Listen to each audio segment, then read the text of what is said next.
भनिन्छ नि अति गर्नु अत्याचार नगर्नु। साथीहरू नमस्कार, म विमल पोखरेल धेरै दिनपछि हजुरहरू माझ फेरि अर्को भिडियो लिएर उपस्थित भएको छु। बुहारी भाग 287 मा चाहिँ के भएको थियो भन्ने विषयमा आज विस्तृत रूपमा हामी थोरै भलाकुसारी गर्नेछौँ। भिडियोलाई अन्तिमसम्म हेरिदिनु होला। साथीहरू च्यानलमा नयाँ छ भने च्यानललाई सब्स्क्राइब गर्नु होला।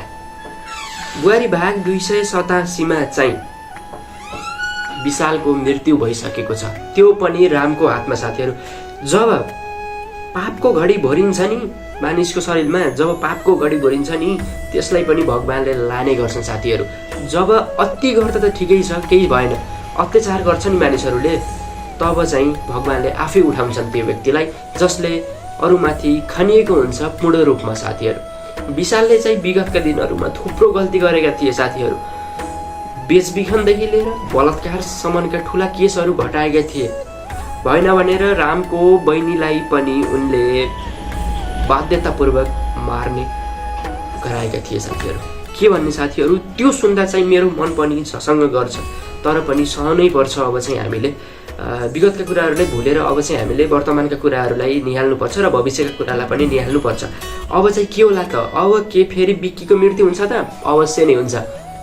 बिक्कीलाई यस्तो सचेत ठाउँमा राखेका छन् रामले, जो ठाउँमा कुनै पनि व्यक्ति पुग्न सक्दैन र पुलिस पनि पुग्न सक्दैन। साथीहरू अब हामीले 288 भागमा चाहिँ के देख्न सक्छौँ भने चाहिँ बिक्कीलाई पूर्ण रूपमा थाहा हुनेछ कि उनले किन गरेछु यस्तो गल्ती, मैले के को लागि गरेछु, मात्र मुनालाई पाउन त गरेको थिएन नि, पैसाको लोभले पनि हो। साथीहरू त्यही भएर चाहिँ हामीले पैसाको लोभमा नराम्रो काम गर्नुहुन्न। साथीहरू पैसाको लोभमा हो काम गर्नुपर्छ, सकारात्मक काम गर्नुपर्छ, नकारात्मक काम कदापि गर्नु हुँदैन। अब चाहिँ बुहारी भाग 288 मा चाहिँ के होला त प्रबल मात्रामा भन्ने विषयमा थोरै भलाकुसारी गरौँ। भिडियोलाई अन्तिमसम्म हेर्नु होला र च्यानललाई सब्स्क्राइब गर्नुभएको छैन भर्खरै गर्दै हाल्नु होला। साथीहरू किनकि म चाहिँ हजुरहरूको लागि भिडियो दिनमा एउटा चाहिँ ल्याउने प्रयास गर्छु, त्यही भएर चाहिँ भिडियोलाई अन्तिमसम्म हेर्दिनु होला। साथीहरू बुहारी भाग 288 मा चाहिँ के हुन्छ भने चाहिँ उता चाहिँ मुना र कमलाले चाहिँ सम्पूर्ण थाहा पाउने छन्। आखिर यस्तो दारी पालेर आँखामा सेतो लाएर कन्ट्र्याक्ट लेन्स लाएर चाहिँ को आएको थियो त हामीलाई बचाउन? यो अवश्य नै यो मान्छे त कोही न कोही त हो। मुनाले चाहिँ चाल पाइसकेकी छिन् भन्दा पनि फरक नपर्ला। साथीहरू जो कोही व्यक्तिले त्यसरी बचाउने गर्दैन, कोही व्यक्तिलाई पनि मुनाले चाल पाइसकेकी छिन्। साथीहरू अब चाहिँ हामीले बुहारी भाग 288 मा मात्रै देख्न बाँकी छ। रामको सत्यता बाहिर निस्किन्छ र रूपा पनि अब घर फर्किने क्रम हुन्छ होला।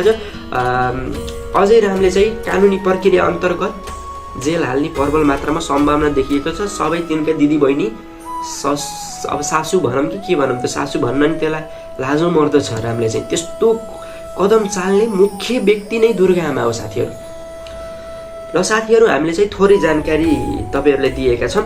अब चाहिँ बुहारी भाग 288 90 मा के हुन्छ भनेर चाहिँ फेरि अर्को भिडियोमा हेर्नुपर्ने हुन्छ हामीहरू। र हजुरहरूलाई यो भिडियो कस्तो लाग्यो, भिडियो मन पर्यो भने भिडियोलाई एक लाइक हानिदिनु होला र च्यानलमा पहिलोपटक भिजिट गर्दै हुनुहुन्छ र मेरो यो भिडियो पहिलोपटक हजुरहरूले हेर्दै हुनुहुन्छ भने च्यानललाई सब्स्क्राइब गरिदिनु होला, किनकि आगामी दिनहरूमा म हजुरहरूको लागि थुप्रै खालका भिडियो लिएर आउनेछु। त्यसो हुनाले चाहिँ हजुरले सब्स्क्राइब गर्नु नै पर्छ। ल साथीहरू भिडियो मन पर्यो भने भिडियोलाई सेयर गरिदिनु होला, हजुरहरूको साथीले पनि यो भिडियो हेर्न सक्नुहुन्छ। ल साथीहरू म विमल पोखरेल आज यो भिडियोबाट बिदा हुन्छु। फेरि भेटौँला अर्को भिडियोमा। त्यति बेरसम्मको लागि चाहिँ जय नेपाल।